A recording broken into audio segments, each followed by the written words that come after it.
Welcome to our Thursday Live, and today we are going to take you step by step on how to paint onto a varnish surface. So very important, firstly make sure that your varnish is older than 6 months and that it's still in very good condition. If it's flaking, first sand, remove all loose pieces and then clean very well with lacquer thinners. If your varnish surface is in a good condition, no sanding is required. What you are going to do, first, very important step, is to clean well with lacquer thinners. My varnish is in good condition. It's older than 6 months, so for the cleaning and preparation part, no undercoat will be necessary. But what I'm going to do is I'm going to clean it properly using lacquer thinners.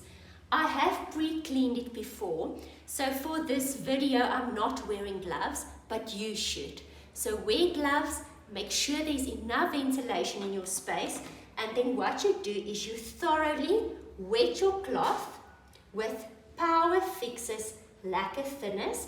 I'm not going to let the thinners reach my skin, but this is what it looks like, and you do get 750 milliliter containers. You wet your cloth properly, and then more than once you are going to wipe it clean.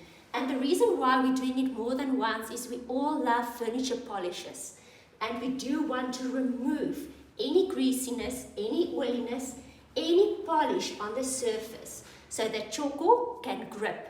Tjhoko is water-based and it needs a grease-free surface to grip onto. So I'm cleaning properly. So you are going to actually wash off your surface with lacquer thinners. And then you allow the thinners to evaporate for at least 40 minutes. I'm going to use the color Neo's New on my tool. Shake, unscrew, and open.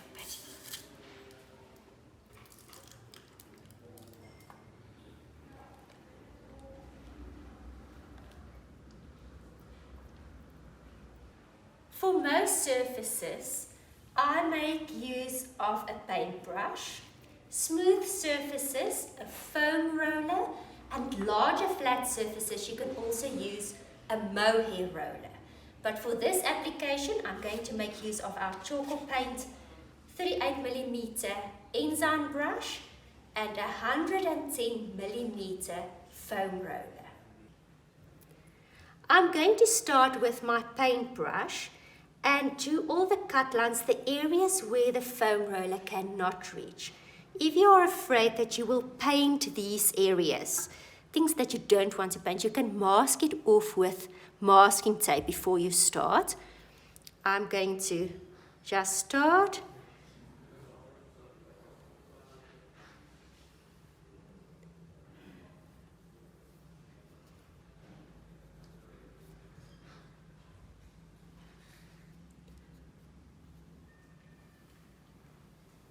Once all the cut lines are done, I will start painting with my foam roller. So I know I've cleaned my surface properly. I add generous amount of paint onto my foam roller. And what I do is I start in the center and roll upwards, downwards on top of my varnish surface. No undercoat is required. Nice thing about a foam roller is that you can change direction. Air bubbles will appear, but they will also disappear as it dries.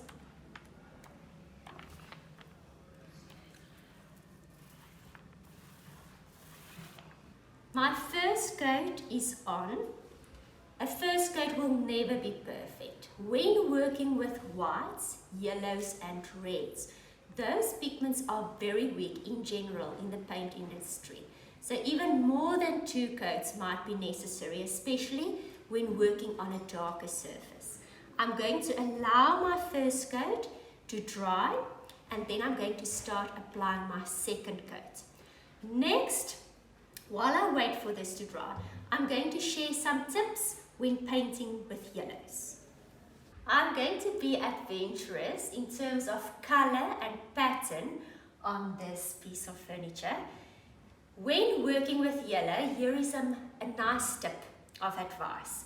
What I like to do, especially when you're working on a dark surface and you're changing to a light, like with yellows, reds and whites, I first paint a base coat in the color Stone Wash. Discovered I'm not going to do it when I use the white because I'm going to add stencil patterns on my white surface, but I am going to use Stone Wash as a base color and a base coat before I start applying my John's Joy yellow onto this drawer. So Stone Wash, first of all, make sure it's cleaned well with lacquer thinners. I have allowed it to dry for 40 minutes and you can see it looks clean and grease-free.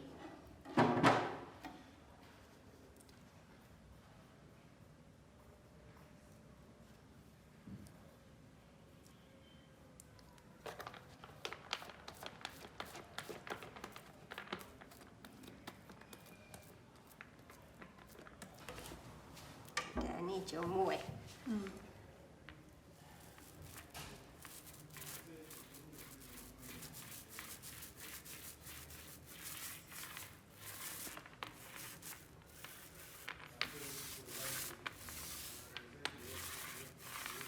I have applied one coat, Stone Wash, allowed it to dry, and now I'm going to paint with my John's Joy on top of that.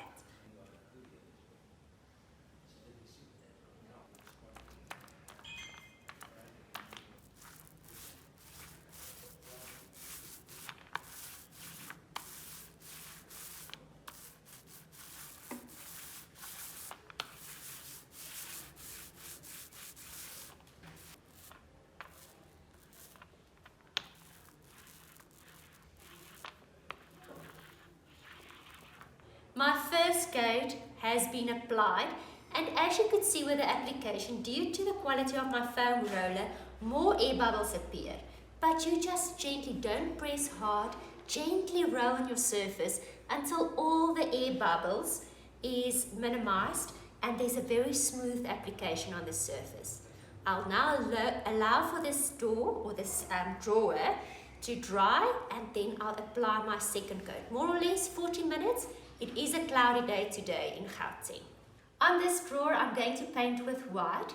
If I wanted to paint a solid white coat, I would also first paint it in Stone Wash, allow to cure only one coat, and then paint with white. But I have a stencil idea in mind. Cloud white.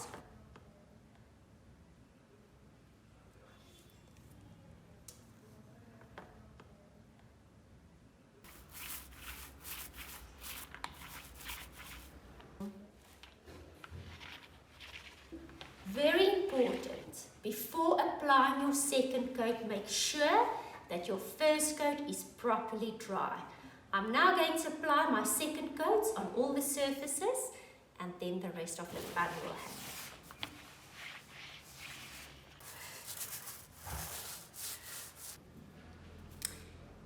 Tip: when you have painted with a foam roller and there is any unevenness on your surface, how to get rid of unevenness or even roughness is to use a Scotch pad. This is also called a Merlon pad, and it's available from your nearest hardware store or in your kitchen. And what you do is you just lightly sand on top of your painted surface to remove any roughness or unevenness.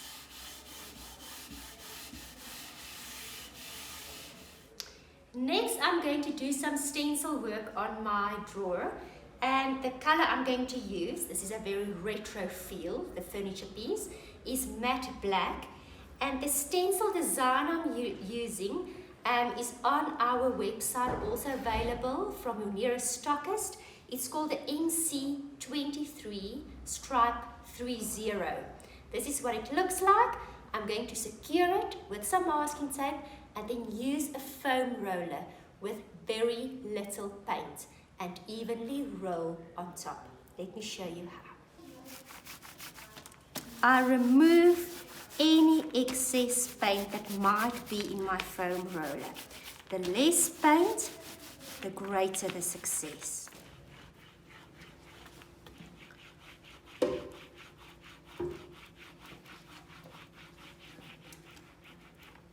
You can rather wait for the first coat to dry, a very thin, even coat, and then apply a second coat than having too much paint on your roller and have the paint seep through.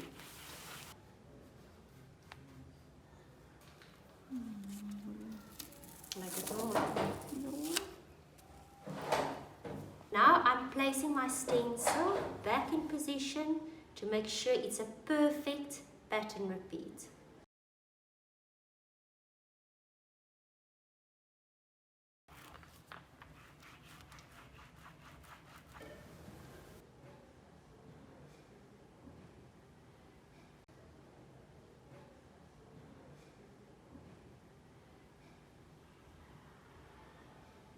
I'm going to share 3 tips of advice.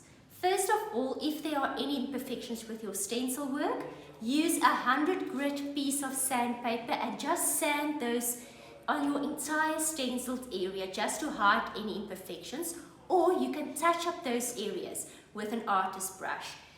A foam roller gives a very even, smooth, thin application, and if you see that a third coat is required, just paint a third coat. It actually uses so little paint. I have only applied 2 coats with a demonstration as I've shown. Thirdly, Tjhoko has a built-in sealant. If you like the matte finish, it's not a surface that's going to be in a kitchen, in a bathroom or outdoors. You don't need to apply our clear glaze. If you want to give it a subtle satin finish, you can even dilute our glaze with 50% water and 50% glaze, so half-half, and apply with a damp microfiber cloth to give a subtle satin finish, or as the instructions say, with 30% water. It's completely up to you. I like the matte finish. I love this unit as it is. I will now just apply some doorknobs, black to fit with a retro style, and then I'm done. I'll see you again next week. Have a creative week ahead and stay cool.